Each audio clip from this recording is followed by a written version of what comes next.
నాగార్జున ప్రభుత్వ కళాశాల డిగ్రీ ప్రథమ, ద్వితీయ, తృతీయ సంవత్సరాల తుది ఫలితాలు బుధవారం విడుదల చేసినట్లు ప్రిన్సిపాల్ డాక్టర్ సముద్రాల ఉపేందర్ తెలిపారు. బీబీఏ మరియు బీకాం విభాగాలలో అత్యధిక ఉత్తీర్ణత శాతం నమోదైనట్లు తెలిపారు.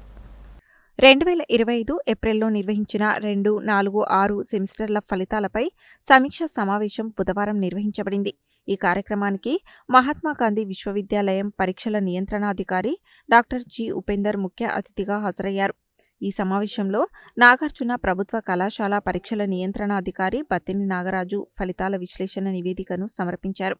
బీబీఏ మరియు బీకాం విభాగాలలో అత్యధికంగా 87%, బీఎస్సీ ఫిజికల్ మరియు లైఫ్ సైన్సెస్లో 2, 4 సెమిస్టర్లలో అత్యల్పంగా 17% విద్యార్థులు పాస్ అయ్యారు. చివరి సంవత్సరం పూర్తి చేసిన విద్యార్థుల్లో బీబీఏ 83%, బీకాం 80%, బీఏ మరియు లైఫ్ సైన్సెస్లో 69% ఉత్తీర్ణత నమోదైంది. ఈ సందర్భంగా మహాత్మాగాంధీ విశ్వవిద్యాలయం పరీక్షల నియంత్రణాధికారి డాక్టర్ ఎన్. ఉపేందర్ మాట్లాడుతూ, ఫ్యాకల్టీ మెంటరింగ్ మరియు రెమెడియల్ క్లాసులు నిర్వహించి మెరుగైన ఫలితాలు సాధించుటకు కృషి చేయాలని సూచించారు. విద్యా ప్రమాణాలను పాటిస్తూ ఆశావాహమైన ఫలితాలను సాధించిన అధ్యాపకులను అభినందించారు. కార్యక్రమంలో వైస్ ప్రిన్సిపాల్ డాక్టర్ పరంగి రవికుమార్, అదనపు పరీక్షల నియంత్రణాధికారి డాక్టర్ ప్రసన్నకుమార్, అధ్యాపకులు కోటయ్య, చంద్రయ్య, నాగరాజు, రమణ తదితరులు పాల్గొన్నారు.